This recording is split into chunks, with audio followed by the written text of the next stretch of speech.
60, astrofísicos como Joseph Allen Hynek, asesor de Steven Spielberg en encuentros en la tercera fase, o el francés Jacques Vallée, fundaron un colectivo secreto para investigar las anomalías que se producían en los cielos del planeta.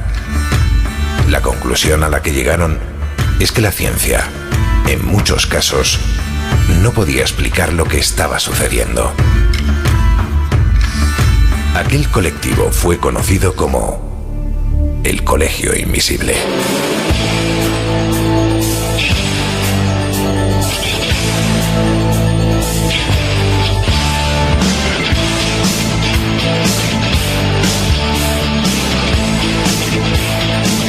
El Colegio Invisible, con Lorenzo Fernández Bueno y Laura Falcó en Onda Cero.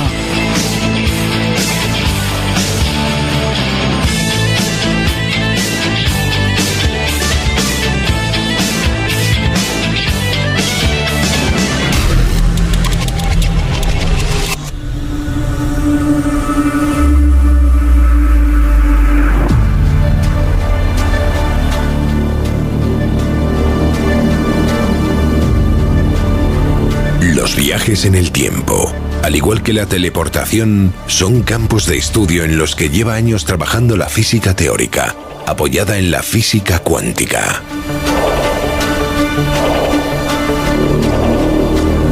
En el programa de hoy os contaremos que ha habido varios cronovisores, el último en 2021, a través de los cuales sus creadores han asegurado asomarse a ventanas temporales. También os hablaremos de la posible existencia de diversas líneas temporales y de si en un futuro seremos capaces de viajar a través de la conciencia a otro momento de la historia. Iniciamos viaje en el tiempo.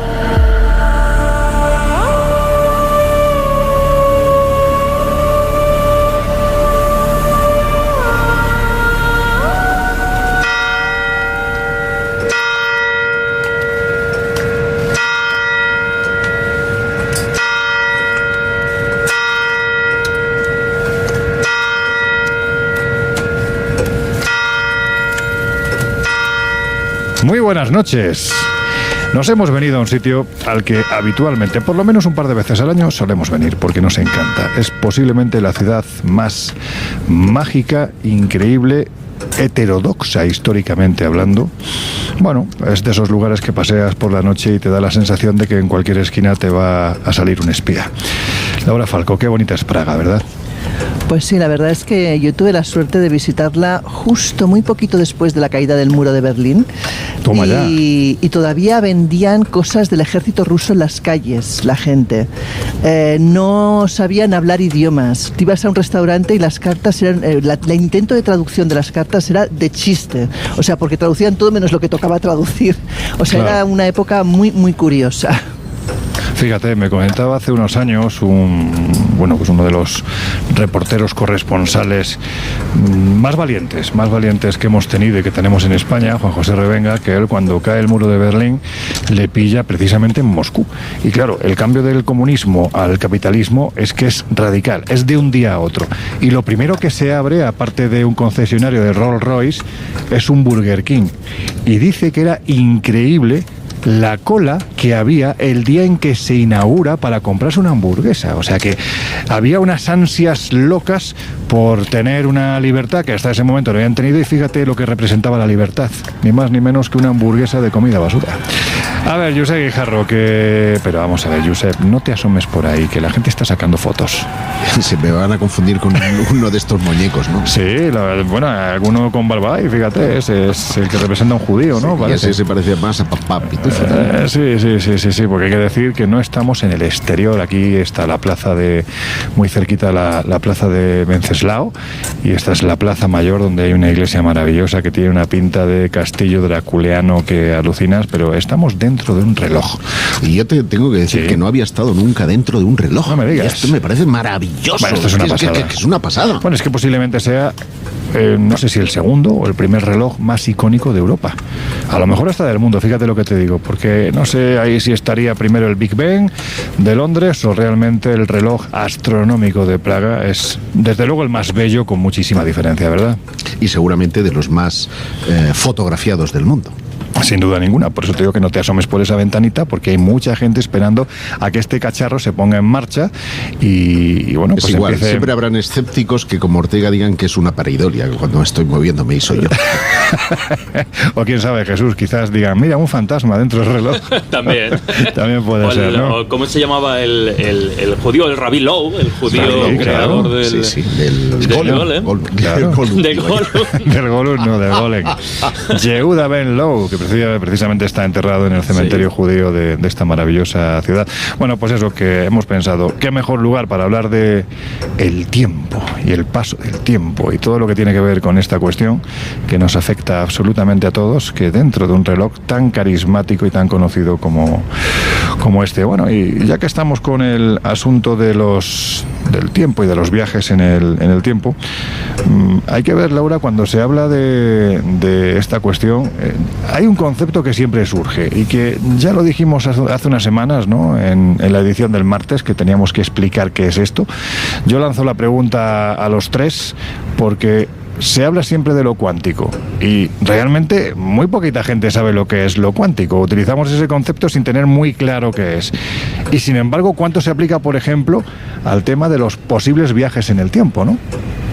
Total, yo creo que además lo cuántico se ha convertido un poco en ese cajón de desastre que muchas veces, al no estar quizá ni siquiera por el propio estamento científico perfectamente comprendido o estudiado, pues casi que se utiliza, insisto, como comodín para añadirlo para a cualquier fenómeno, claro, y darle esa vestimenta de lo cuántico. Yo estoy como tú y por eso prefiero no meterme en determinados marrones, porque reconozco que es algo que se me escapa, que lo escucho mucho y seguramente hoy me entero un poquito también con las... Bueno, pues mira, ya que yo soy un tío de letras que me quedé en la frustración de ser de ciencias, siempre me ha gustado el mundo científico y he leído muchos libros de física cuántica. Anda. Bueno, es para flipar, porque muchas veces es verdad que no te enteras de muchas cosas, pero de otras sí, y tu visión de la realidad cambia de una forma extraordinaria. Lo cuántico es aquello que es relativo a lo subatómico, que para algunos...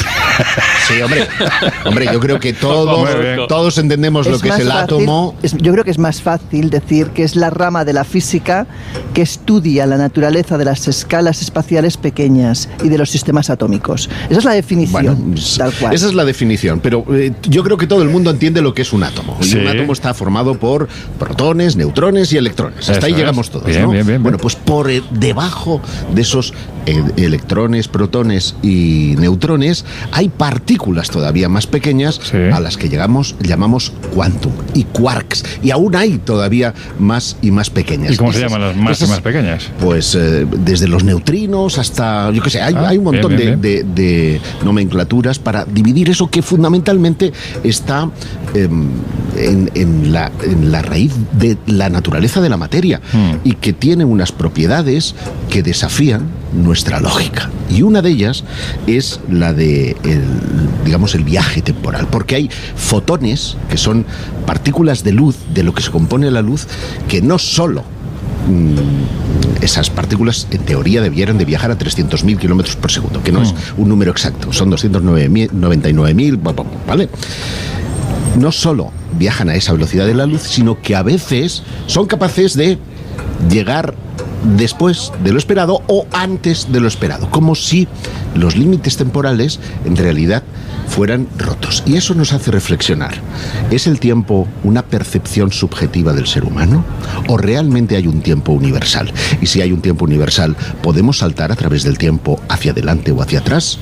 Bueno, pues eso es precisamente una de las cuestiones que se está explicando a través de la física cuántica o que se está experimentando, Laura, porque, por ejemplo, en fin, hay una serie de titulares, ¿no?, que han salido en diferentes medios de comunicación. Uno en concreto dice: realizan un viaje atrás en el tiempo usando partículas cuánticas para cambiar el pasado, y además añade que un equipo de la Universidad de Cambridge ha logrado demostrar lo que pasaría si viajáramos hacia atrás en el tiempo usando el entrelazamiento cuántico. ¿Esto qué es?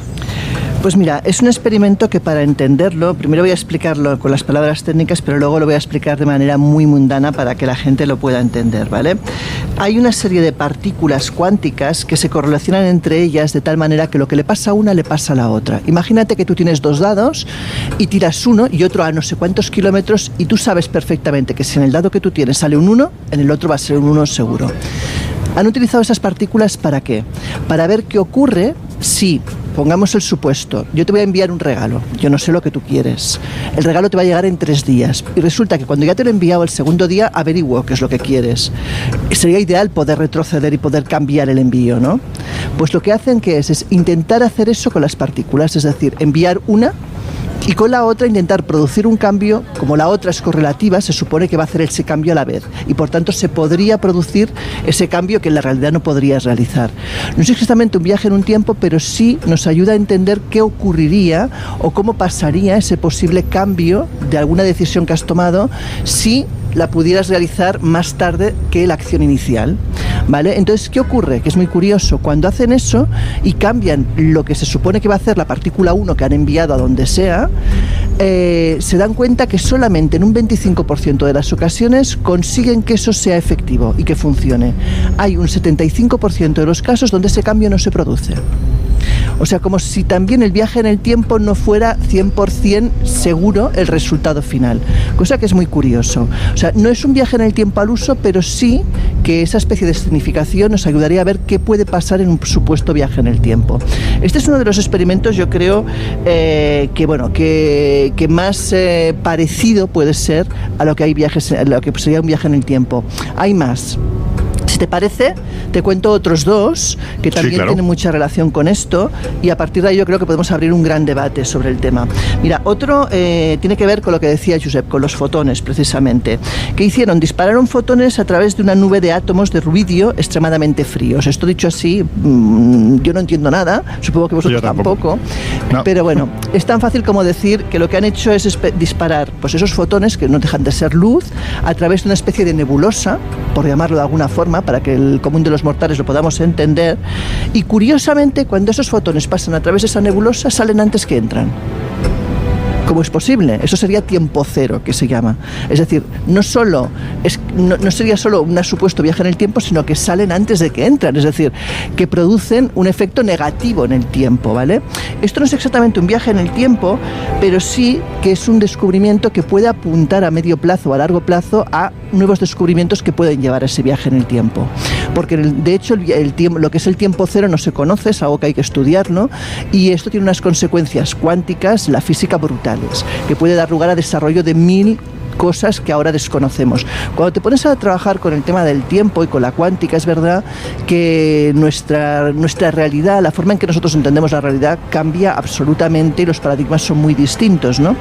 Y el tercer tema es unos trabajos realizados por el físico Seth Yoit. Este hombre es de la Universidad de Massachusetts. ¿Y qué es lo que ha hecho este señor? Este ha trabajado con la ley de viajes en el tiempo de Einstein, con el tema de la relatividad y con lo que se llaman las curvas, espérate que lo diga bien, las curvas de tiempo cerradas, también denominadas CTC. Imaginémonos que esto fuera como la rueda de un hámster, donde el hámster va rodando y por tanto vuelve a su punto inicial cada X rato, ¿vale? En el caso del viaje en el tiempo no sería volver al punto inicial, sería volver al previo, justo al momento en que el hámster empieza a caminar. O sea, sería un viaje al pasado, en cierta forma, ¿vale? Esto es la teoría en la que se basa esta especie de rueda en el tiempo. Es una teoría muy teórica, a día de hoy no se ha podido hacer ninguna práctica física real, contrastada, pero sí que es una teoría en la que están trabajando estos señores, porque teóricamente hay 2 formas que podría hacerse una prueba. Una es a través del giroscopio láser de anillo, que es un aparato que crea una especie de campos gravitacionales fuertes y débiles, que lo que hacen es que están producidos por la circulación unidireccional de un haz de luz. La luz evidentemente tiene una velocidad que podría simular o podría provocar ese viaje en el tiempo. Y la otra es otro aparato que se llama el cilindro de Tripler, o también se llama el viaje en el tiempo de Tripler, que es un aparato que gira a una velocidad muy cercana a la luz. Nuevamente puede producir esa especie de CTC, ¿vale? Estas son las dos técnicas con las que están trabajando. De momento es una cosa muy teórica, pero es verdad que apunta a que podría llegar a hacer que algo viajase en el tiempo. De momento, evidentemente, una partícula estamos hablando. Bueno, estamos intentando... Yo quisiera retomar lo de... Estamos intentando, en fin, ser lo más divulgativos posibles, siendo conscientes de que es un asunto, bueno, que tiene mucha técnica y es difícil a veces de entender.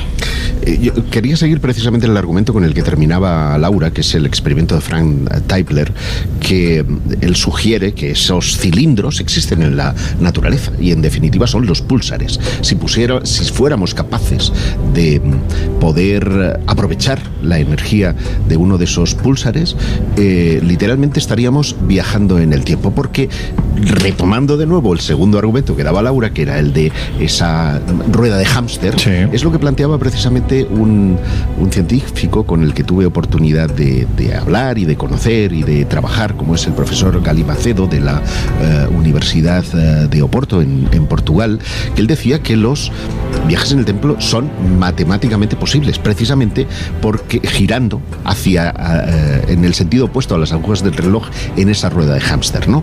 Pero el problema es que eso es papel, sí, sobre la física real, sobre las cosas de la realidad.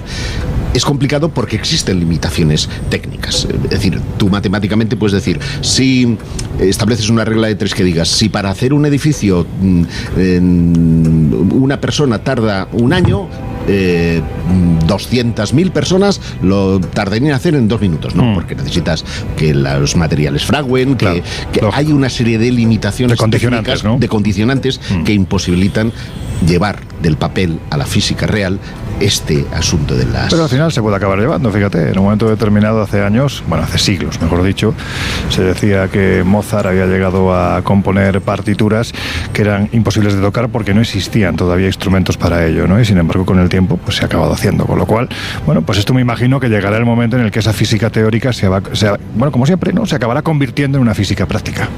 Una de las cosas yo creo que más divertidas y más divulgativas y amenas cuando se habla de viajes en el tiempo son precisamente las paradojas o contradicciones sobre el papel en teoría se pueden... Eso es lo que nos mola. Eso es lo que nos mola. Claro, pero... claro. El regreso al futuro. Que justo al hilo de lo que estaba explicando Laura, de esas curvas cerradas de tiempo y de lo que explicaba Josep, ya hay ejemplos, nos permite hacer una especie de lucubración, porque claro, digamos que en base a esa proposición, incluso Stephen Hawking así lo demostraba, basándose en ciertos argumentos extraídos de la teoría general de la relatividad, como el de la mecánica cuántica, es que si nos ponemos en ese punto de inicio, que a la vez luego es punto de final, y que establecemos un bucle, tendríamos que establecer que nadie, como tal, o ningún viajero del futuro podría volver al pasado hasta la fecha en concreta en que se invente como tal esa máquina del tiempo. Es decir, antes de la invención, de ese punto de la invención de la máquina del tiempo, no se podría viajar si nos centramos, insisto, en estas curvas. O sea, hay un cerradas. Punto de partida y un punto final. Exacto. Por lo tanto...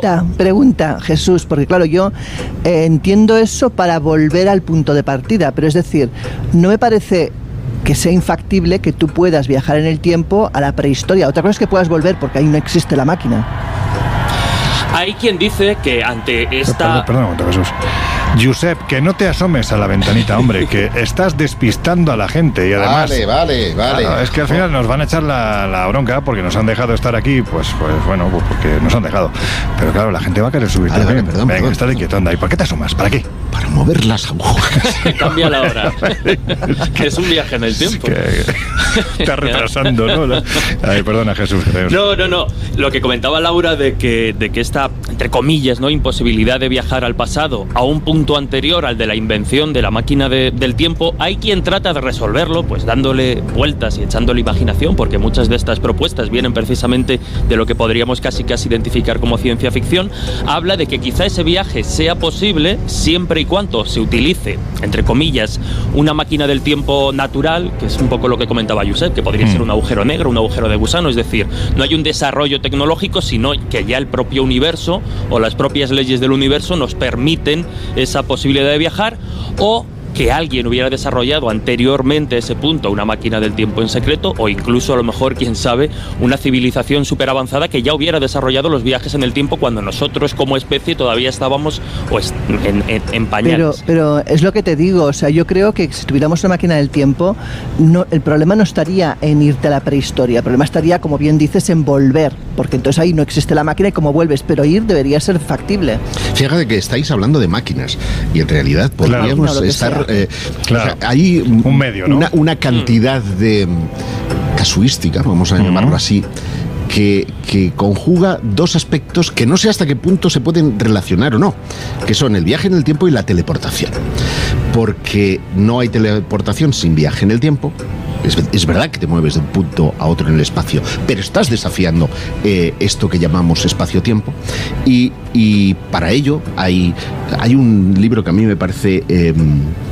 increíble, que es de Susan Blackmore, creo que fue editado por Martínez Roca con el nombre de Las nubes del tiempo. Porque en muchos de estos episodios los escamoteos espaciotemporales vienen determinados por factores naturales, como puede ser una simple nube, simple entre comillas, es decir, entrar en una nube puede cambiar tu realidad. Y en el fondo yo no sé hasta qué punto este tipo de historias son objetivamente reales o en realidad ese viaje temporal se produce más bien en lo cognitivo, es decir, que estamos percibiendo otras facetas de la realidad porque estamos en un estado alterado de consciencia. Y esto nos puede dar la sensación, igual que cuando soñamos, que el tiempo se estira o se alarga en función de otros parámetros que no son de nuestra realidad física y por lo tanto entran en juego esos factores cuánticos a los que Laura hacía alusión al principio del programa. ¿Por qué?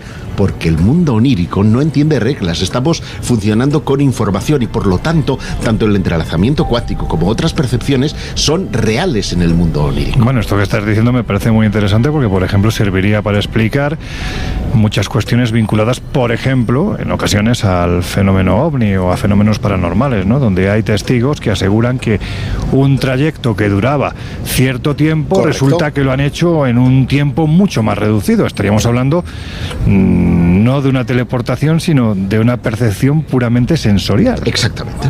Sí.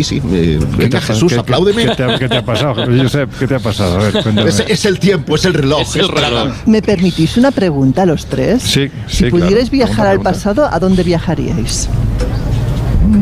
Mira, yo tengo dos posibilidades. Una, lo que pasa es que no podría poner la fecha a la máquina del tiempo, al cronovisor, me da igual. Porque uno es la construcción de la pirámide de Giza. ¿Pero qué le pongo? ¿La fecha de qué? Claro, es un problema. Porque que la pones y lo mismo te vas a otro momento, ¿sabes? Y el otro, este está determinado, es la época en la que vivió Jesús de Nazaret. Mira, eso es muy fácil, don Josep. No, eso es muy fácil, porque todo el mundo dice lo mismo. No, pero es una curiosidad. Vamos a ver, yo quiero refutar a Benítez, ¿o no? Pues venga, una máquina del tiempo. Bueno, venga, Jesús, ¿tú a dónde? No, bueno, yo imagino que cambiaría, pero siempre me ha gustado mucho. Entiendo que no es una época especialmente lejana, pues todo lo que tiene que ver mediados del 19, comienzos del 20, con ese boom del espiritismo y una cantidad de personajes asombrosos pululando tanto por Europa como por Estados Unidos. Bueno, pues como opción así rápida, yo creo que ahora tienes la época. La otra cosa es que llegues al lugar preciso. Eso es. Pues yo me iría sin duda ninguna a la noche de San Bartolomé del año 1451. 1451. Sí. ¿Y eso? ¿Qué pasó? Pues ese es el día en que Vlad Tepes arrasa Brasov. Y yo quiero saber si efectivamente las crónicas son reales, porque dicen que empaló entre 30.000 y 60.000 personas. Bueno, pues por pura curiosidad, No sería... La curiosidad mató al... Sí. Y otro momento al que me gustaría... otro momento al que me gustaría asistir, pero claro, ahí la cuestión es que podrías llegar, pero no te dejarían seguramente asomarte. Si yo me pudiera asomar a la conferencia de Yalta, a mí me gustaría saber cómo se repartieron estos señores aparentemente tan democráticos el mundo en aquel tiempo, porque seguramente tiene mucho que ver con lo que está pasando ahora. Laura, ¿y tú? Pues fíjate, siempre he pensado que me gustaría ver Alejandría tal como era antes de que se fuera todo a hacer puñetas. Sí, bueno. La editora que llevas dentro, la biblioteca de Alejandría, claro. Es que imagínate lo que tiene que ser para un editor meterte en, bueno, pues en lo que tuvo que ser aquello. La cuestión es si, como pasa en Un ruido de trueno de Ray Bradbury, esas cosas tendrían o no consecuencias, porque claro, tú te vas con tus conocimientos, con tu tecnología, con tu percepción del mundo. No puedes interactuar, pero claro, desde el momento en el que estás ya estás interactuando. Claro. En esa novela, que es una novela además que podéis adquirir gratuitamente en internet porque es ya de libre uso, es una empresa que hace viajes temporales, tiene la tecnología para hacerlo y manda siempre a un preciso instante de la prehistoria en la que un tiranosaurio rex resulta pues que se muere, y entonces asisten los viajeros temporales a ese preciso instante. Pero en uno de los experimentos, uno de los viajeros pisa una mariposa, que dará lugar al famoso efecto mariposa. Porque cuando él regresa, el mundo se ha visto transformado. ¿Por qué? Por esa cuestión que plantea la teoría de la relatividad de Einstein, la paradoja del abuelo, en la que si tú viajas a tu pasado personal y evitas que tus abuelos se conozcan, pues cuando regreses igual no has nacido, ¿no? Bueno, pues su mundo se ve alterado. Entonces, me pregunto realmente, por eso yo establecía esa distinción entre lo sensorial y lo físicamente, el mundo tal cual lo conocemos, ¿no? El pragmático, hasta qué punto todas esas experiencias son visibles, a menos que, como tú decías, y esto nos hable la idea, los cronoscopios, solo podamos ver, no podamos interactuar en la medida de poder ver. ¿Habéis visto la película al final de la cuenta atrás? Ay, me suena mucho el tiempo. A mí también me suena mucho, no recuerdo lo mismo. Bueno, para mí es una de las mejores de viajes en el tiempo. O sea, es un portaaviones americano que entra en una nube, la famosa nube, y se traslada al momento de Pearl Harbor. Y entonces tiene la decisión está en el triángulo de las Bermudas, ahí empieza. Si interrumpirlo o no interrumpir Pearl Harbor. Y cuando deciden que van a atacar a los japoneses, vuelve la nube a atraparlos y no les deja que lo hagan. Pero bueno, pasan muchas más cosas en la película, no, tampoco quiero destriparla para quien no la haya visto, pero está muy bien, porque es aquello de si el futuro nos dejaría cambiar la historia o no. Esto es recuerda un poco a la historia, me imagino que se basarían en algo, ¿no? A la historia del buque Eldridge, ¿no? Aquel célebre experimento. Lo acababa de apuntar porque precisamente, ya que hablábamos de cuestiones relacionadas con el tiempo y la teletransportación, ese famoso experimento que tiene lugar pues antes de que acabe la Segunda Guerra Mundial en las costas de Norfolk, teletransporta presuntamente, porque ahí podríamos meter mucha historia, presuntamente teletransporta a un barco, el US Eldridge, hasta la costa de Filadelfia. Entonces, ostras, la historia es llamativa. Utilizan tecnología electromagnética para conseguir ese cambio digamos atómico que permite teletransportar el barco y también jugar con el tiempo. De manera que el fundamento de la peli de Laura, que recomiendo porque yo sí la he visto y ahora me acuerdo perfectamente, mola mucho. Bueno, pues una película también un caso que se convirtió en película también, el del Eldridge, este buque que tanto ha dado que hablar dentro de esos misterios que no lo son. Bueno, en fin, lo que sí os queremos decir es que constantemente estamos viajando en el tiempo, y esto es algo que os dejamos ahí encima de la mesa para que lo reflexionéis mientras llegan nuestros queridos compañeros de los servicios informativos de Onda Cero Radio para comentarnos qué es lo que está ocurriendo en España y en el mundo, porque solo con mirar al cielo ya estamos viajando al pasado. Muchas de esas estrellas que están ahí arriba hace tiempo que desaparecieron. Venga, que estáis en el Colegio Invisible. Regresamos enseguida. It's a long way to the finish line. Got a hard road ahead. Anybody gonna stand in my way is gonna wish they were dead. 'Cause I'm gonna take knocks in the rain. Any luck's gonna keep me from this door. En unos minutos volvemos a abrir las puertas del Colegio Invisible en Onda Cero. I'm gonna light like fire. I'm coming down like rain. I'm gonna break down barriers. I'm gonna play through the pain. I'm gonna rise like a phoenix. I'm gonna fight through the flame. Son las 2, es la 1 en Canarias.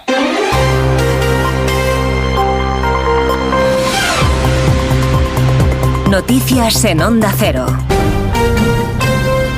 ¿Qué tal? Muy buenas noches. Vladimir Putin vuelve a sugerir un gobierno de transición en Ucrania que lleve al país a nuevas elecciones y facilite la firma de acuerdos de paz, lo que significaría quitar de en medio al presidente Volodymyr Zelensky. Agradece además Putin los esfuerzos de la administración Trump y sostiene el presidente ruso que está dispuesto a trabajar con Europa, pero que ellos son unos inconscientes que intentan tomarle el pelo. Es la primera reacción de Vladimir Putin a la última reunión de la llamada coalición de los dispuestos, los aliados de Ucrania, en París. Allí Macron y también el británico Starmer han sido designados para representar a Europa en las negociaciones de paz en Ucrania. Ambos líderes han sido dos de los más vehementes en el apoyo a Kiev y de hecho el francés ha anunciado que sí, que habrá una fuerza de paz europea en Ucrania en el escenario posterior a la guerra.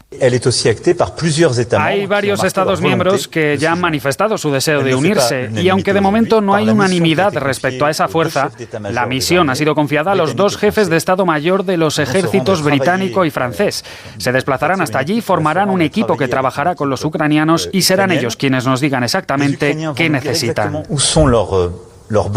La primera ministra italiana, Giorgia Meloni, ha reiterado que su país no enviará tropas a Ucrania y Sánchez todavía no se ha pronunciado abiertamente. Cuando ha sido preguntado en otras ocasiones, ha dicho que es pronto para evaluar ese escenario porque Putin sigue ahora mismo atacando Ucrania. El mismo discurso defendió ayer su ministra de Defensa, Margarita Robles, en su visita a la base militar del Goloso en Madrid, junto a la ministra de Exteriores de Letonia. Vamos a esperar a ver cuando realmente se alcance el acuerdo de paz. Estamos preocupados porque efectivamente Rusia está dando largas a ese acuerdo de paz y por tanto España ha sido siempre un país muy comprometido que está ayudando y seguirá ayudando a Ucrania, pero en este momento entendemos que es muy prematuro hacer ningún tipo de planificación mientras no sepamos en qué términos se va a desarrollar ese acuerdo de paz. Los aliados han acordado además mantener las sanciones a Rusia a pesar de esas peticiones del Kremlin que había exigido que se levanten las impuestas a su sector agrícola a cambio de cumplir el acuerdo de alto el fuego en el Mar Negro y en las instalaciones energéticas.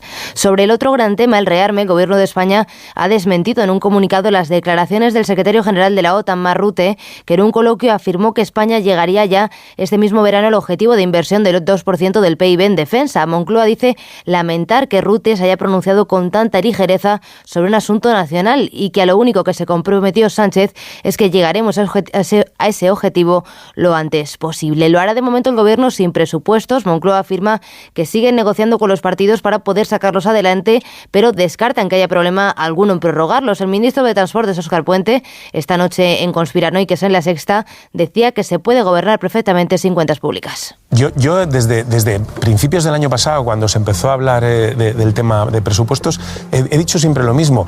Los presupuestos son una herramienta, no podemos negar su utilidad y su importancia, pero también hay que relativizarla. Es decir, se puede gobernar sin presupuestos.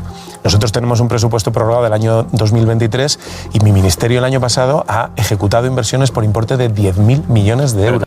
También ha defendido lo mismo la vicepresidenta María Jesús Montero, que ha comparecido para dar cuenta este jueves de los datos de déficit público de 2024, que se ha reducido hasta el 2,8% del PIB. La también ministra de Hacienda ha defendido en contra de las acusaciones del PP que el Gobierno sí cumple con su obligación porque presentó la senda de estabilidad al Congreso, paso previo a los presupuestos, pero que las Cortes se lo tumbaron. Ha anunciado además Montero que sigue negociando con Yolanda Díaz esa compensación para los trabajadores que cobran el salario mínimo interprofesional y que ahora sí tendrán que pagar IRPF. Dice que esa compensación se va a hacer a través de una deducción.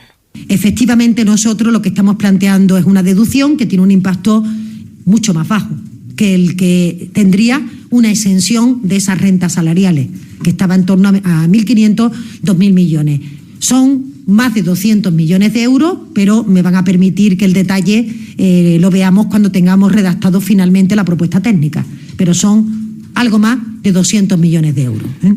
Y fuera de nuestro país, el presidente de Estados Unidos, Donald Trump, ha firmado una orden ejecutiva que pretende dejar de financiar programas de la institución Smithsonian, el mayor complejo de museos del país. Según Trump, que este museo, que cuenta con 21 museos, se ha visto sometido en los últimos años a la influencia de una ideología divisiva y centrada en la raza. Y un apunte más, en Inglaterra, el rey Carlos ha cancelado toda su agenda pública para este viernes a consecuencia de los efectos secundarios de su tratamiento contra el cáncer. Con esta información información terminamos. Volvemos con más noticias cuando sean las 3, las 2 en Canarias. Síguenos por internet en ondacero.es.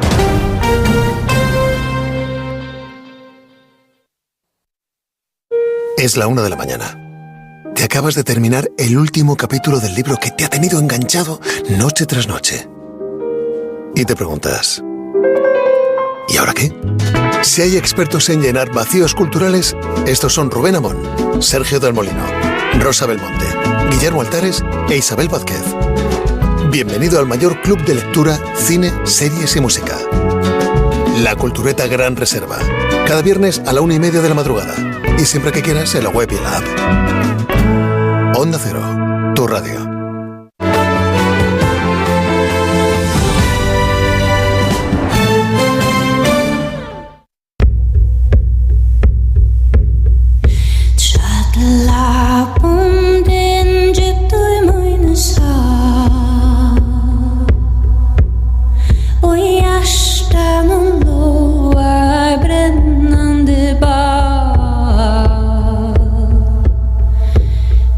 Has entrado en el Colegio Invisible con Laura Falcó y Lorenzo Fernández Bueno.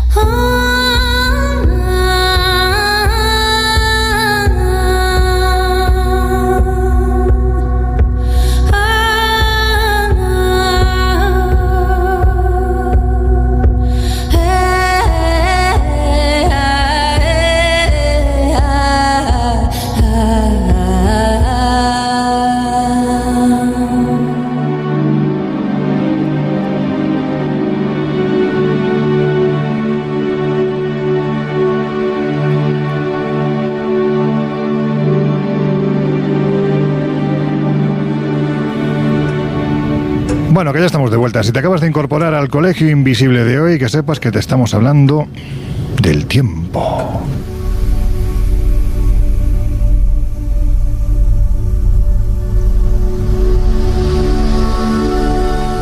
Y por eso mismo nos hemos venido hasta este lugar, que es maravilloso, icónico, extraordinario y misterioso, como es el reloj astronómico de Praga.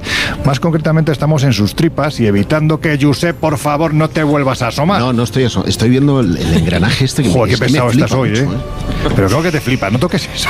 No toques eso, como no pares. La liamos, de verdad.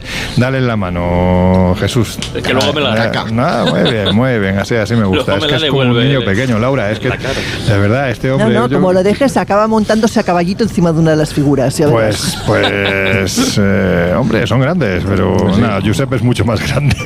Es mucho más grande. Oye, hemos estado hablando en la primera parte de esto de los viajes en el tiempo y de la posibilidad de ir al pasado, también incluso de si en su momento hubo máquinas o no. Bueno, en fin, a mí me gustaría preguntaros, ¿no? Porque es algo que ya hemos tocado en alguna ocasión, concretamente en la presencia del padre Ernetti y su célebre cronovisor. Pero hay que decir, Josep, que este cronovisor, esta forma o este aparato que te permitía asomarte al pasado, y no solo eso, sino fotografiarlo, no fue único. Pues mira, aprovecho para decirte que es verdad lo que cuentas y que precisamente el hospital que acoge a todos los papas, que es el Hospital Gemelli, lleva el nombre de uno de los inventores del cronovisor, que no solo fue Ernetti, sino también el padre Gemelli. Fíjate. Muy curioso. Pero, mira, hay una característica de todos los cronoscopios. Mira, vamos a hacer una cosa. Antes de que nos cuentes todos los cronoscopios que ha habido, o que se supone que ha habido, ¿qué son exactamente? Bueno, serían visores del tiempo. Igual que nosotros, como creo que era Jesús, no, eras tú el que decía, cada vez que miramos las estrellas estamos haciendo una fotografía del pasado. Claro. Si, qué sé yo, si por ejemplo las Pléyades, que están a 440 años luz de distancia, significa que la luz que ahora mismo vemos ha tardado 440 años en llegar hasta aquí. Por millones, años. No, 440 años luz. Son 440 años lo que ha tardado en venir esa luz hasta la velocidad. La del Sol tarda 8 segundos en llegar a la Tierra. Es decir, estamos permanentemente viendo fotografías del pasado, milisegundos. Lo que pretendían Gemelli y Ernetti con este cronoscopio era intentar determinar el momento y poder ver.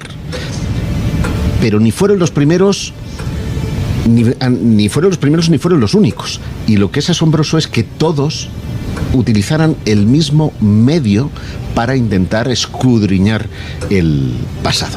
Me refiero al cuarzo.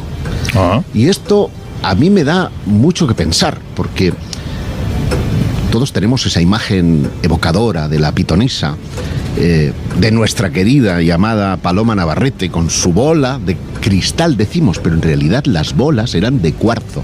Igual que, supuestamente, porque ahí habría una gran discusión, y no quiero ahora entrar en discusiones con mi amigo Ortega, es que las calaveras de cristal son calaveras de cuarzo y se utilizaban por esas propiedades hialoscópicas, que es como se conoce lo de escrutar el futuro y el pasado a través de la clarividencia. El otro día, para que los oyentes se rían, estuve intentando ver la calavera de cristal que hay en París, en el Museo de Cueva. ¿Sí? Pues sí, claro, la señora se reía de mí porque dice que no exponen fraudes. Digo, ya no la tenían en vitrina, solo la expusieron durante la exposición. Es una pena. Pero claro, yo iba con toda, y lo único que pregunté fue por eso, y decía, bueno, es que no tenemos en exposición. Pues en el British Museum está. Bueno, no solo está, es que está en uno de los puntos neurálgicos, porque es justo el hall de entrada. Enfrente del Moai. Hay un Moai enorme y justo enfrente efectivamente está esta calavera de cristal. En fin, no sé.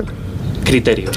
El caso es que quien establece esa relación entre los cronovisores y el cristal de cuarzo es Alejandro Polanco Massa, en un libro que recomiendo que se llama Crononautas, ¿vale? Es grandísimo, Alejandro. Y precisamente hay un montón de casos que he podido recopilar al respecto. Por ejemplo, William Maplebeck y un fotógrafo aficionado realmente, que era Robert Stokes, presentaron un cronoscopio ante la comunidad científica en Liverpool en 1897. Por lo tanto, mucho antes de Ernetti y su famoso cronovisor.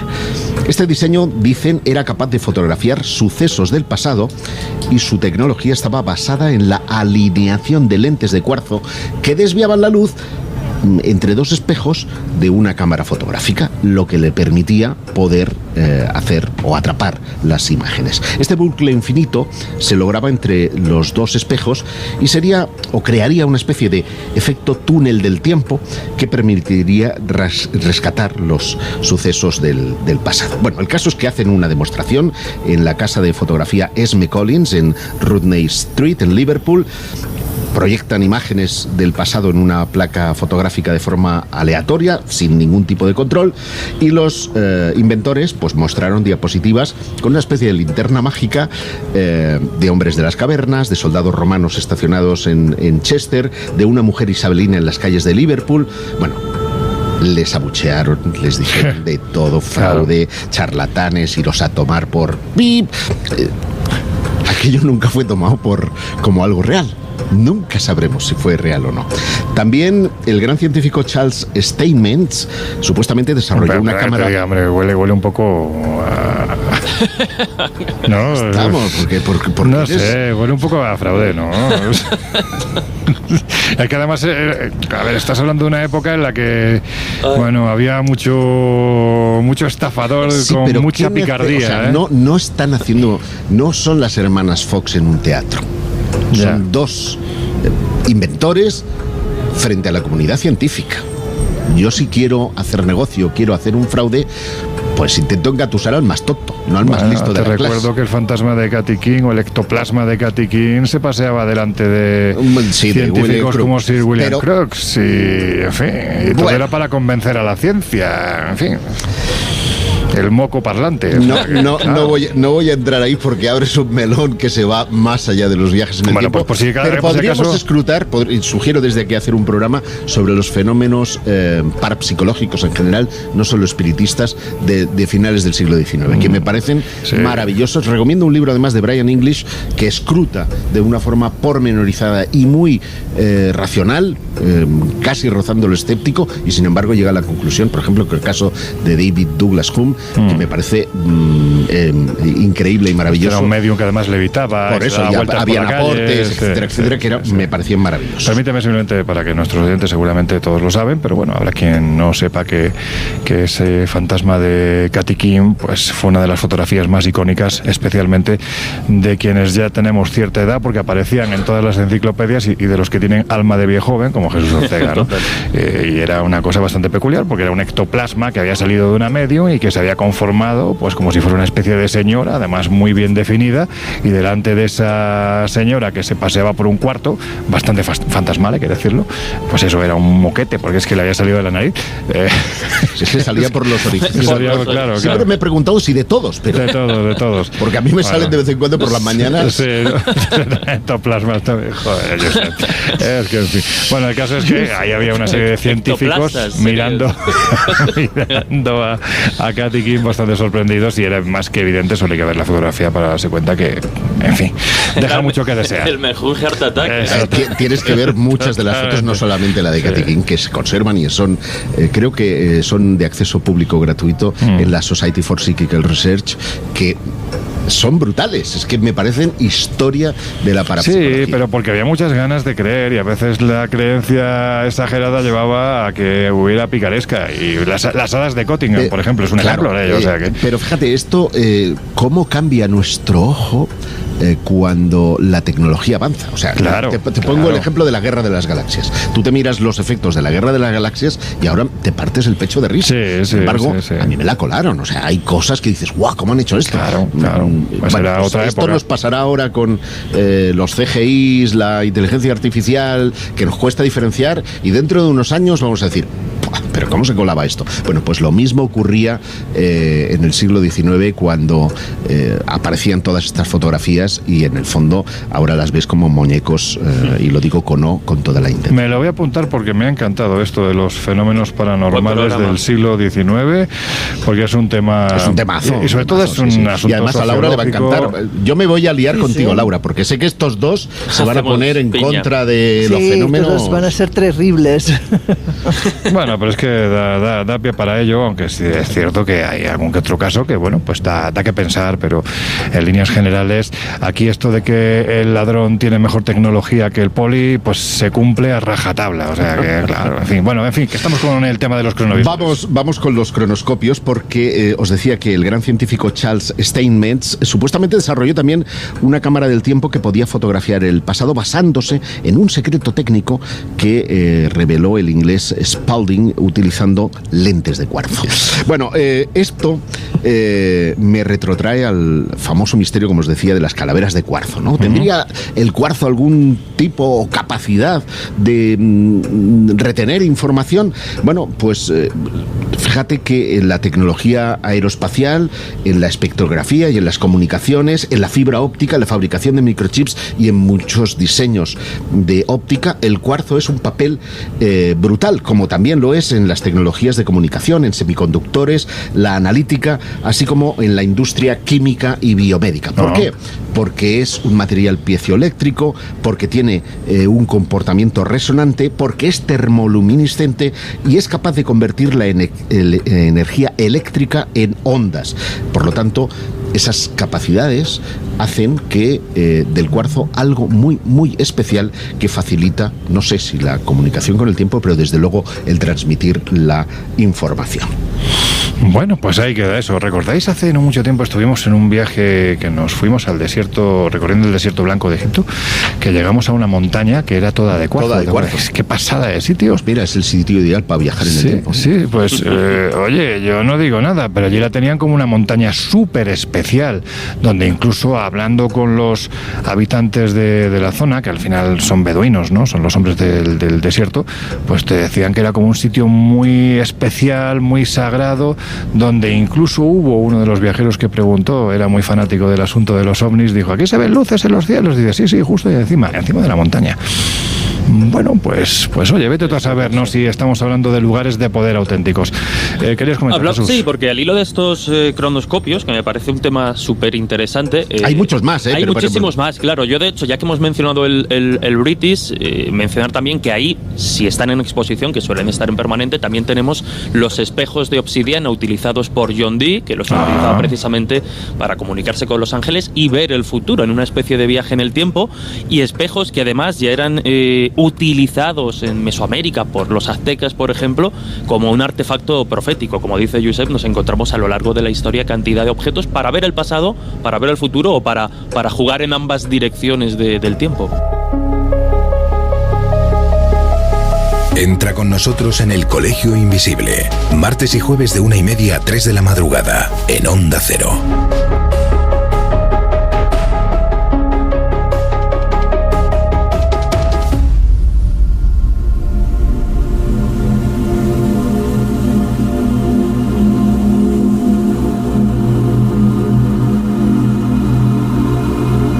Lo que está claro es que estamos viendo que esto de la investigación de viajes, posibles viajes en el tiempo, está sometido a los márgenes de la física teórica y también de lo cuántico, ¿no? De pequeñas partículas. Es lo que se está experimentando hoy en día. Pero hay que decir, Jesús, que esto de los viajes en el tiempo también aparece, ni más ni menos, que en la mitología más pretérita. Total, y es algo que me ha sorprendido. Claro, desde nuestro prisma actual, donde el viaje en el tiempo pues ya tiene una presencia en el ámbito científico y desde hace muchos años también en el campo de la ciencia ficción, pues parece que es un concepto relativamente reciente, pero es verdad que si uno rastrea determinadas mitologías del pasado, se encuentra con ejemplos de auténticos viajes en el tiempo o de esa sensación que ya comentábamos antes, asociada por ejemplo al fenómeno OVNI de pérdida de tiempo, la sensación de que para ti ha pasado unos minutos, apenas unas horas, y sin embargo en el otro lugar, en otro punto, en esa realidad terrenal han pasado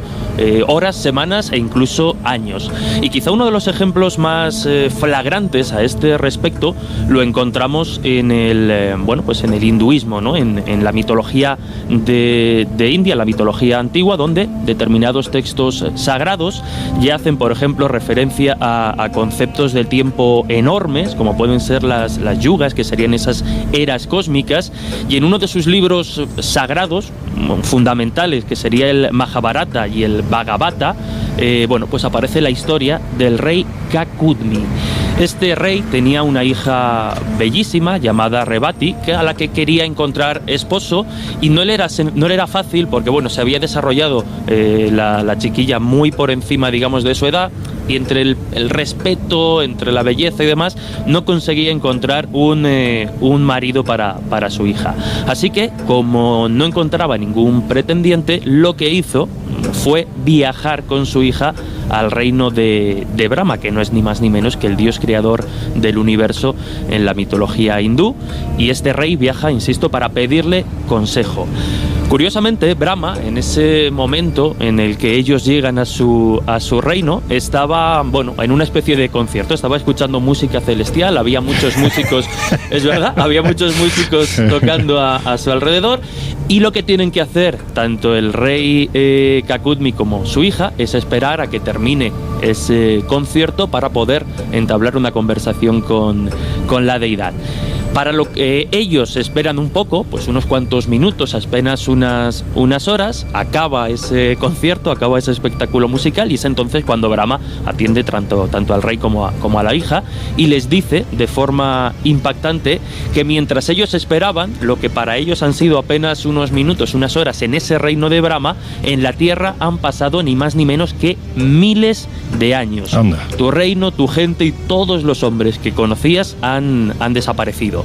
Obviamente tanto el rey como la hija quedan estupefactos porque en ese tiempo que a ellos les pareció muy corto, en la tierra habían transcurrido varias eras.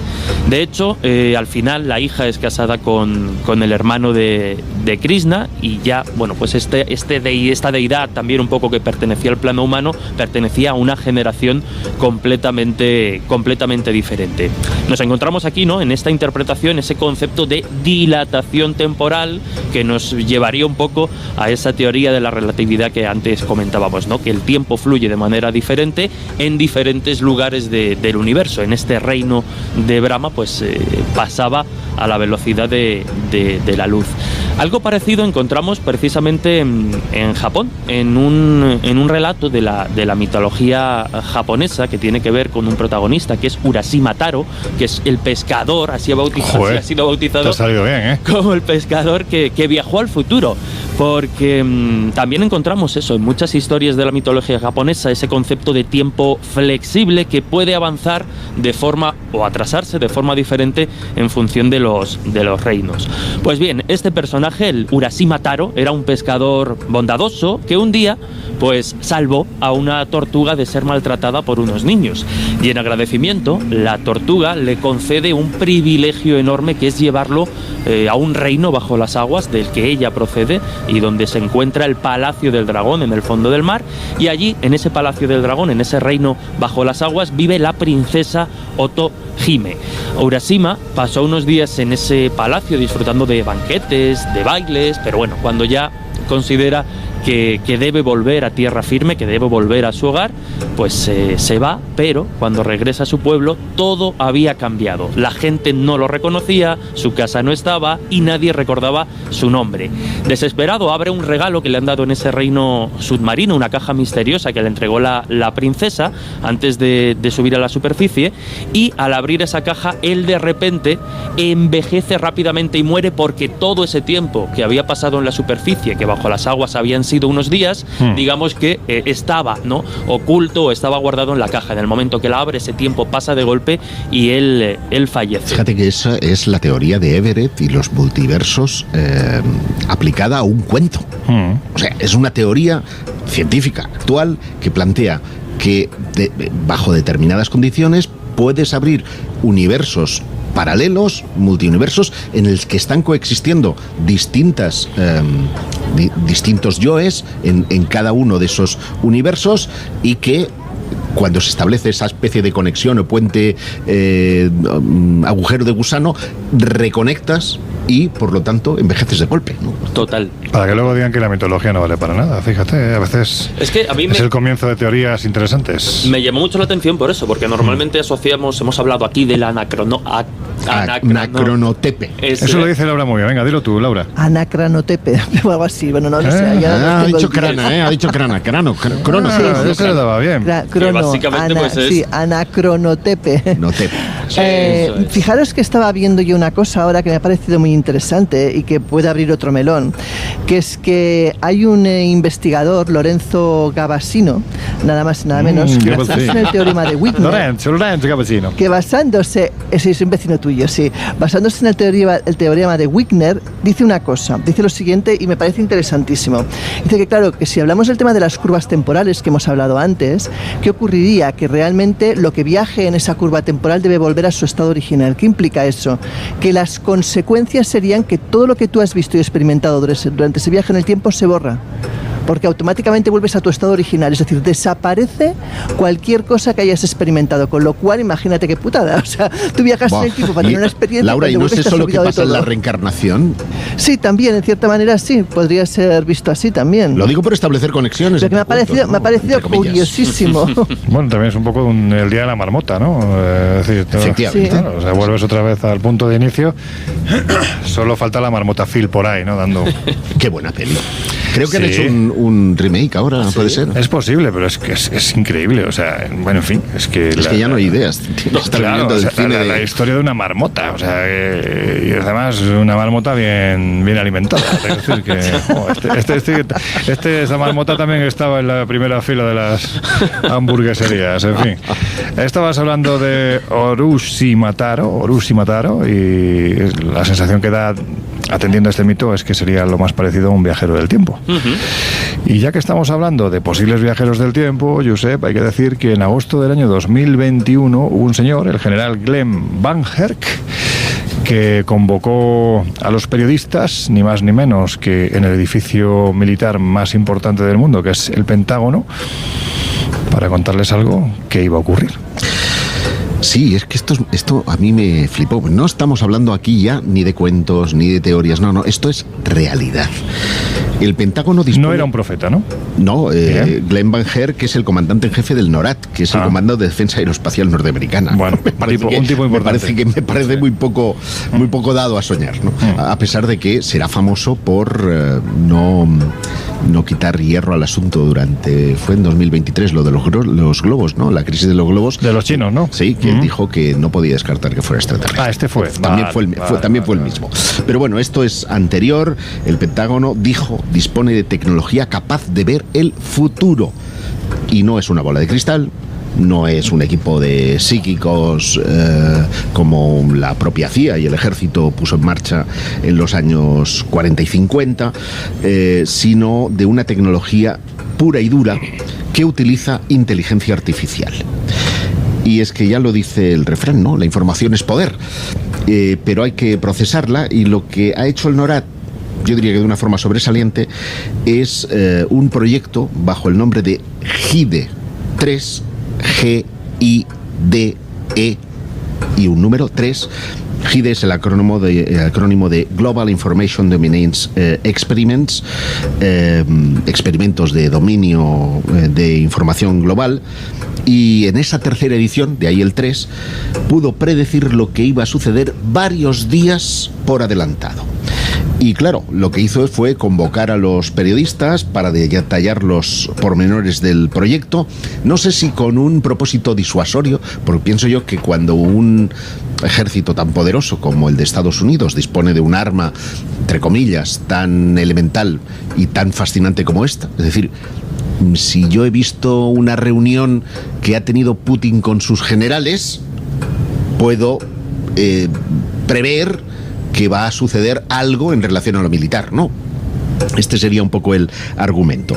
Pues lo que han hecho es utilizar información disponible de Internet, la que procede de los satélites, de los radares, de las capacidades submarinas de Estados Unidos. Todo esto se lo meten a esa inteligencia artificial y es capaz de interpretar y ofrecer datos a la vista. Esta información, por lo tanto, ya existen satélites, radares, sensores subacuáticos, en Internet, en los servicios de inteligencia y en servicios que contratan de terceras empresas, y esos datos, vía proceso Big Data, se meten en la máquina para que establezca, en este caso, pues líneas que pueden suceder, probabilidades de las que pueden suceder y tomar decisiones en consecuencia. Esto tiene una faceta aterradora, y es que si la inteligencia artificial es capaz de prever movimientos en base a patrones, es que somos escrutables, esto más o menos lo saben los neurocientíficos, pero en el fondo vamos a supeditar nuestras funciones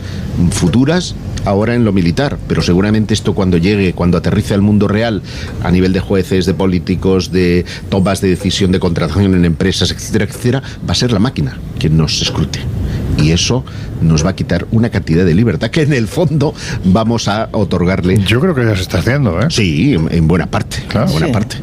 Pero mira, en algo tan nimio como pueden ser las redes sociales, ¿no? ¿Cuánta gente no se queja? Es que he colgado una foto de la maja desnuda en Facebook y me han cancelado la cuenta porque un algoritmo ha determinado que es un desnudo. Esto, según sus normas de comunidad, está prohibido y por lo tanto te han cerrado la cuenta.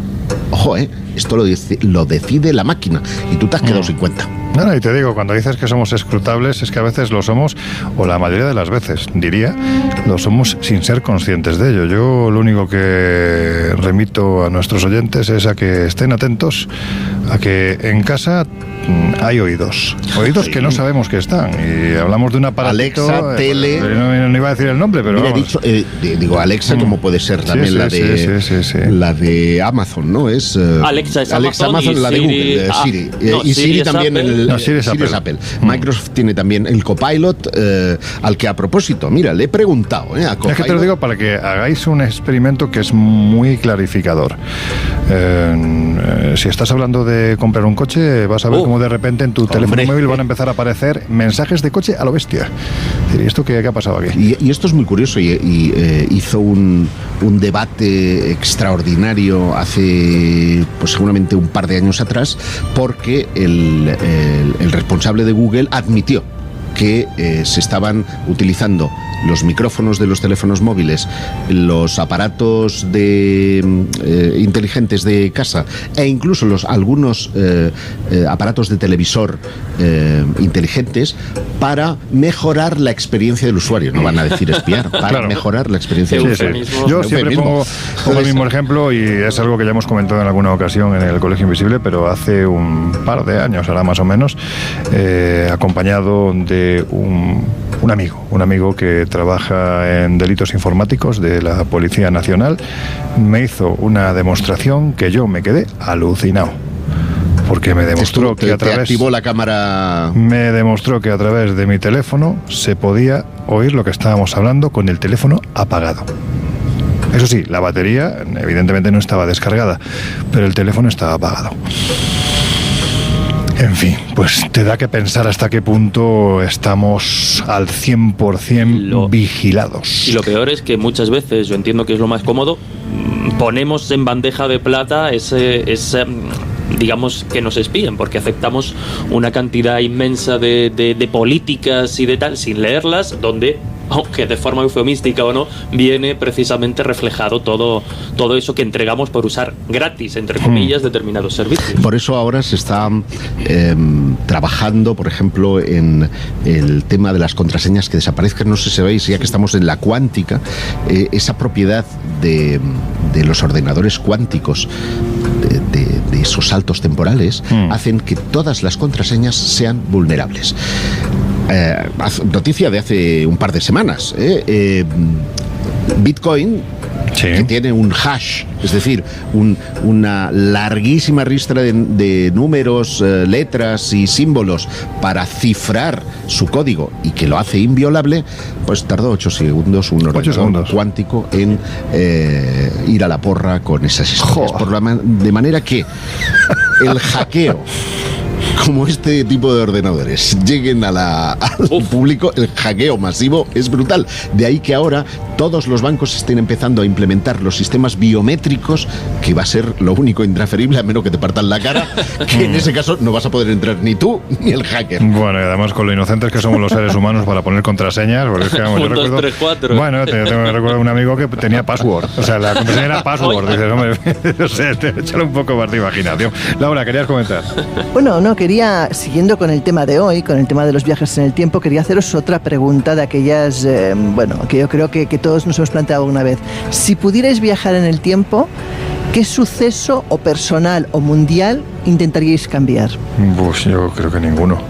Es que, intervenir es... Bueno, no. Hombre, sí, en lo personal hay muchos que cambiaría. Hay personas que ya no están conmigo y me gustaría que estuvieran. Lógico. Eso es evidente, hay una parte humana, pero más allá de eso, es verdad que es una tremenda responsabilidad cambiar el futuro. Claro. Sí, eso yo creo que además es un ejemplo que se puso en su momento. Dice, claro, si pudieras viajar al pasado, ¿matarías al Hitler recién nacido? Claro, es que somos lo que somos gracias a un montón de experiencias. Hoy en día. Uy, tú haciendo amigos, con la de críticas que estamos teniendo. Ella estaba deseando que también le dijeran cositas. Así que nada, ya sabéis, seguidores de Trump, a por Laura Falcó. No quiero decir eso. Quiero decir que en cualquier momento te puedes plantear, evidentemente yo creo que a personas individuales no es tanto el tema como fenómenos o sucesos que han marcado a la humanidad y que quizás pues el derrotero que puede haber tomado. Pero para eso está la historia, para no repetirla. Es decir, el conocimiento no tiene por qué implicar el cambio de la realidad. Y cualquier cosa que nosotros alteráramos del pasado, obviamente está interfiriendo en las futuras generaciones. De ahí que yo sea de los que pienso que no va a ser posible viajar de una forma física en el tiempo. Una cosa es ver el pasado. Estoy seguro de que esos ecos, de la misma manera que creemos que las psicofonías pueden estar conteniendo pasajes de acontecimientos que quedaron impregnados en las paredes de un determinado sitio, lo mismo que eso, es posible que esas ondas, que no dejan de ser información, puedan ser, no sé si con un cuarzo o con lo que sea, amplificadas y registradas, y podamos ver un holograma de lo que allí sucedió. Pero una cosa es ver que no estás interfiriendo en esa realidad, y otra muy distinta, interferir. Porque esa interferencia, una de dos, o estableces esa teoría de la que antes hablaba, de Everett, de los multiversos, que se abren líneas temporales y por lo tanto no podrás matar a tu abuelo, porque lo que has hecho es irte a una vida paralela que discurre con hay una serie maravillosa en ese sentido que se llama Fringe, que plantea que aquellas cosas que no triunfaron en España Fringe. Sí. El caso es que efectivamente esos multiversos estarían creando tantas alternativas temporales como acontecimientos pudieras alterar. Me está dando alergia, oye, esto aquí el sitio es bonito, pero tienen que limpiarlo un poco, que hay mucho polvo. Aquí hay ácaros como centollos. ¿Sabéis en qué serie eso sale bastante bien reflejado?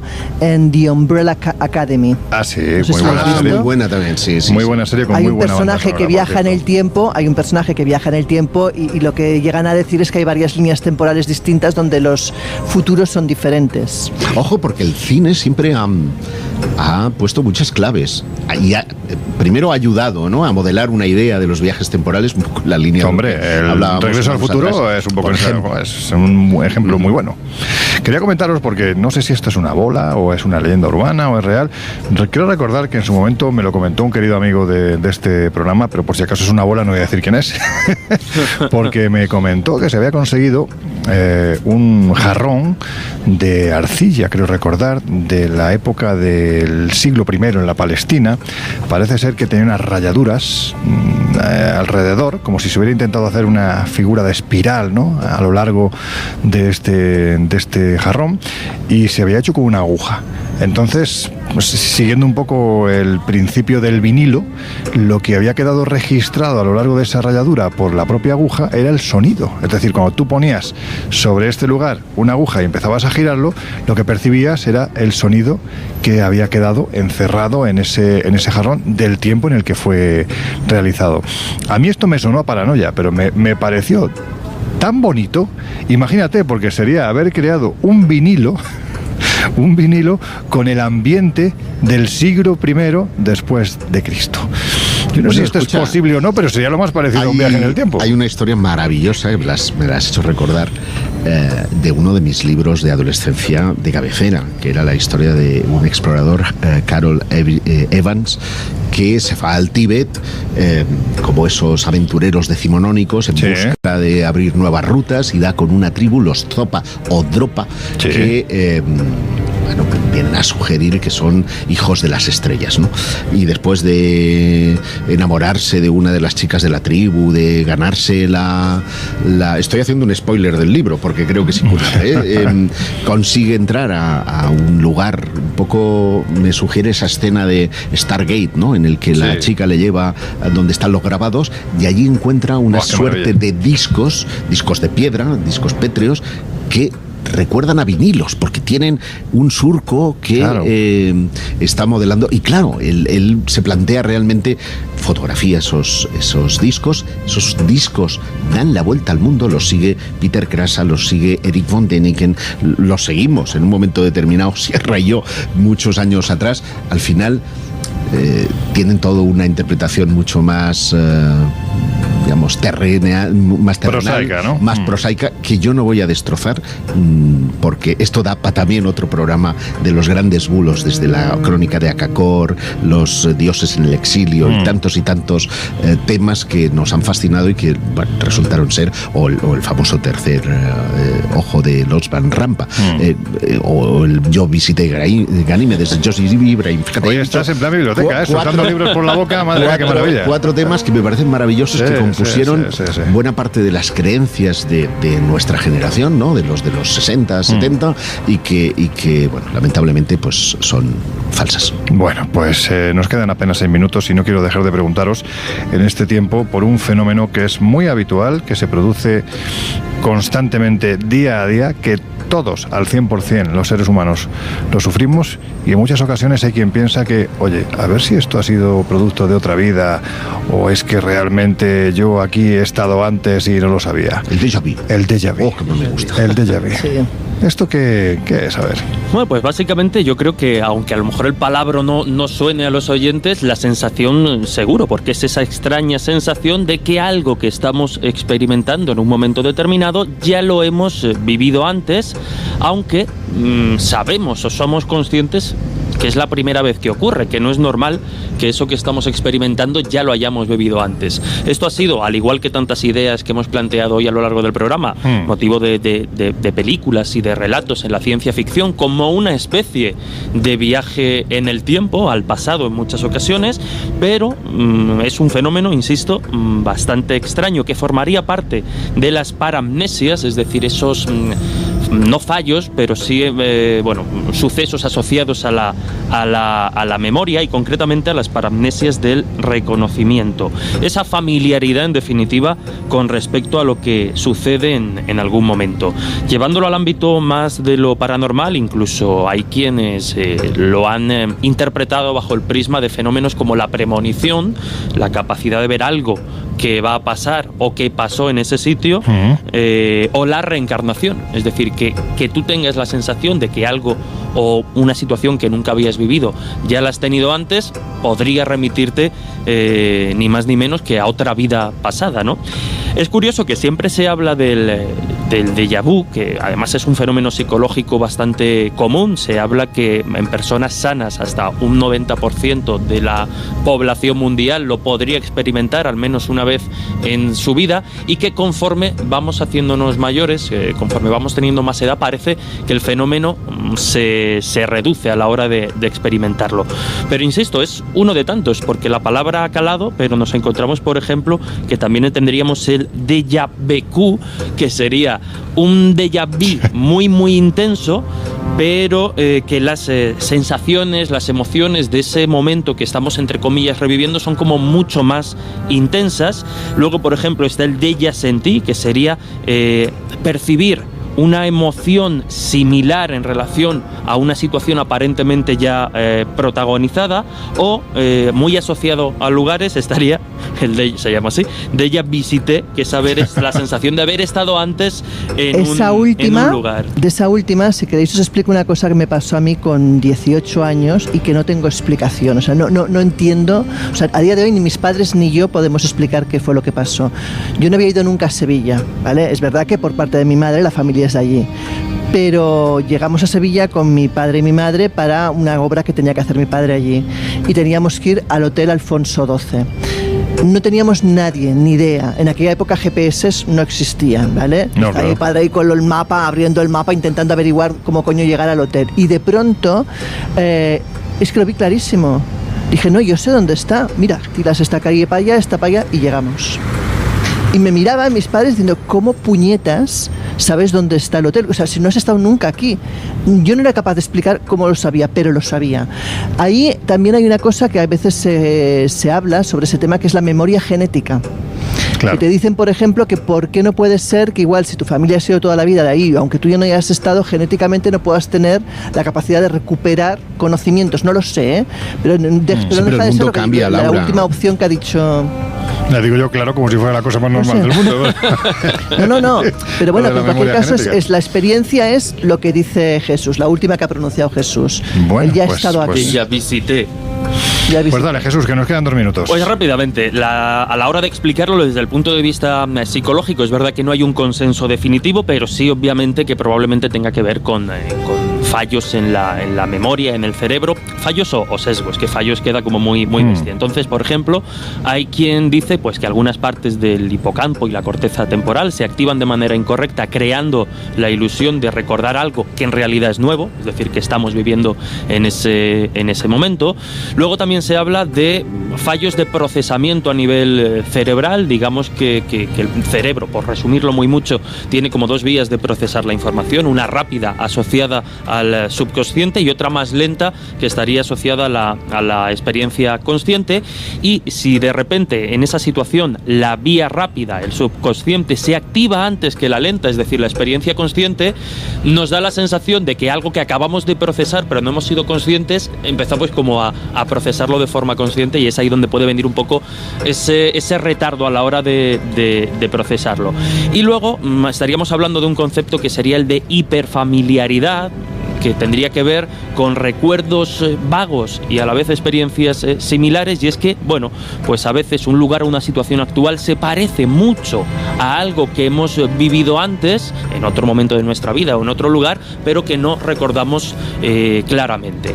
Insisto, no hay consenso, pero sí que parece que es una consecuencia de algunos de esos fallos de la memoria o de procesamiento del cerebro, al menos esas experiencias más llanas, ¿no?, de tener esa sensación de haber protagonizado o vivido algo antes. Bueno, pues ya sabéis lo que es un déjà vu, así que llegados a este punto afrontamos los minutos finales del Colegio Invisible.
Historias así solo ocurren en el Colegio Invisible.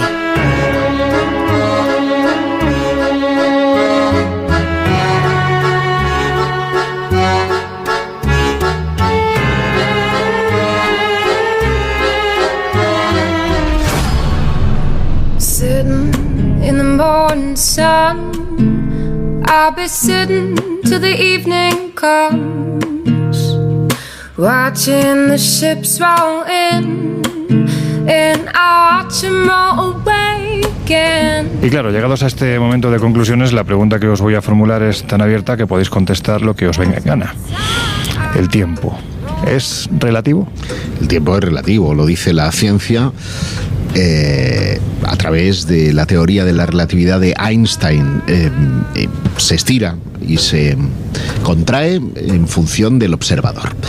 Pero el tiempo es también subjetivo, por lo que contaba al principio de que no es lo mismo estar esperando el autobús, que dices sí que tarda en llegar, que estás de cervezas con los amigos, que dices qué rápido me ha pasado todo, ¿no?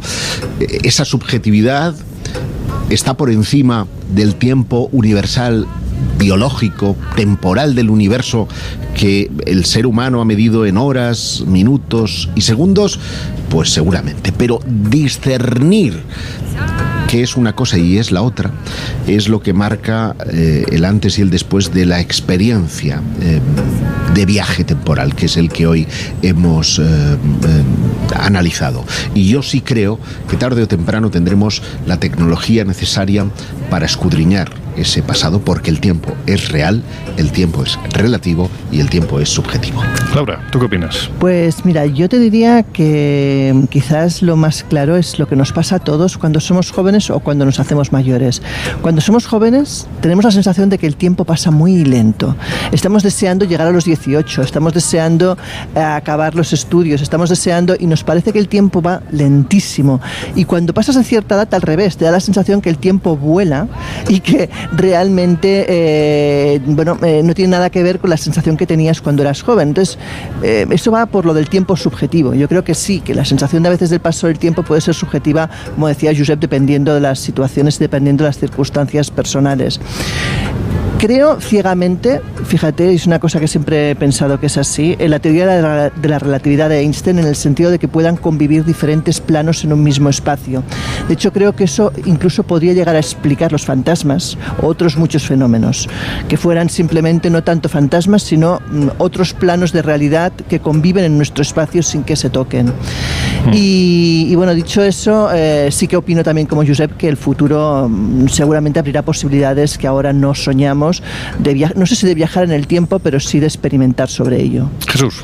Pues rápidamente, porque estoy muy de acuerdo con lo que comentan Laura y Josep, ¿no? Al final la percepción del tiempo desde el prisma humano es absolutamente subjetiva y es un constructo hasta cierto punto cultural, pero a la vez dentro de ese apartado más físico, bueno, pues probablemente se trate casi de una dimensión que se puede recorrer, no sé si hacia adelante o hacia atrás. Probablemente el futuro, nunca mejor dicho, nos traiga sorpresas a este respecto, y como suele pasar pues con todo lo que tiene que ver con la ciencia ficción, ideas que en un momento resultaron delirantes o imposibles, adquieren o se materializan de una forma un poco más pragmática y clara con el paso del tiempo. Así que esa cuántica con la que empezábamos, de la que yo decía que no tenía mucha idea, pues probablemente nos traiga alguna que otra sorpresa en el futuro.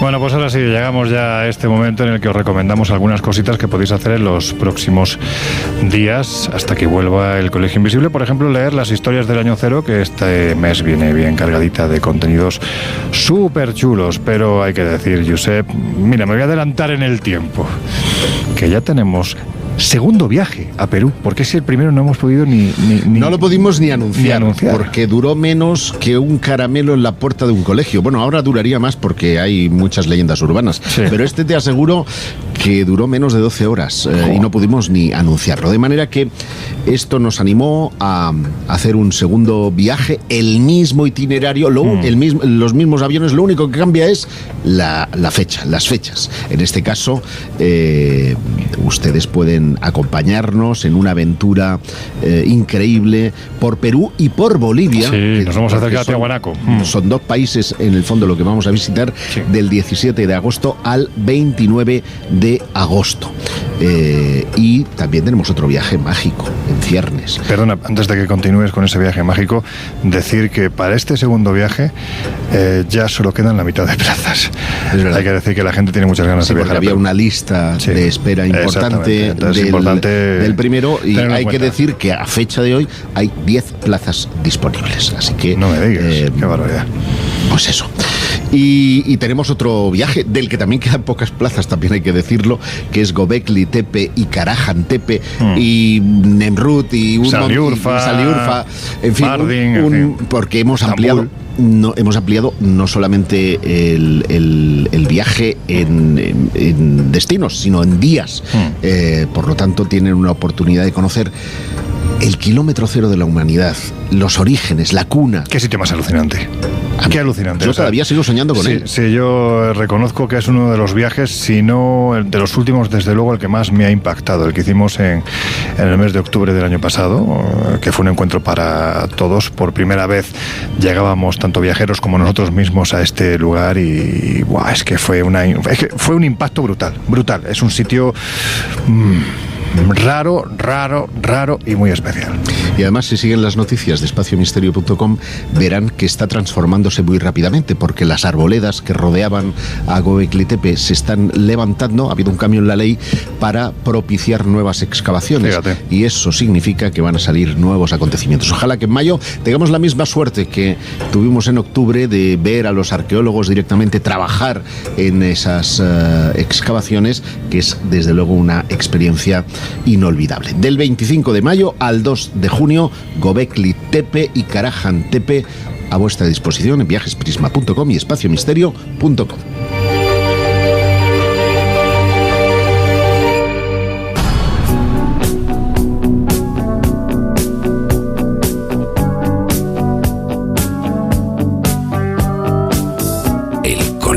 invisible.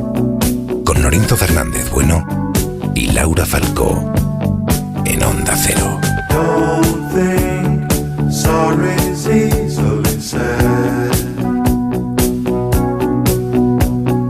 Don't try turning tables instead. Bueno, pues el tiempo pasa y esto se termina, así que lo único que me queda es deciros hasta pronto, amigos. Yo soy Guijarro, ha sido un auténtico placer. Placer es mío, me voy a tocar las agujas. Muy bien, tú toca lo que quieras, pero ten cuidado que no te vean, que nos van a llamar la atención. Jesús Ortega, a ti te escuchamos mañana. Sí. ¿Otra vez? Otra vez. Sí, señor. De nuevo. Un viaje en el tiempo. Es un viaje en el tiempo. Casi absoluto. Hasta la semana que viene. Hasta la semana que viene, ya sabéis, El Dragón Invisible, Radio Castilla-La Mancha, viernes a partir de las 12 de la noche. Laura Falcó, a ti te oigo un poquito antes, el próximo martes, en la otra crónica de la actualidad, con nuestros queridos canales. Siempre me pasa otro nombre por la cabeza. Juanjo Sánchez Oro y Miguel Pedrero. Y el que viaja en el tiempo, con su oráculo, ¿no? Dicho lo cual, que os dejamos ya en la compañía de nuestras queridas compañeras de No Sonoras. Nosotros regresamos dentro de 4 días.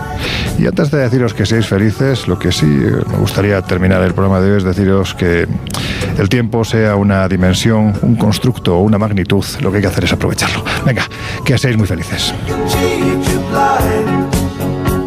And I don't need to see anymore to know that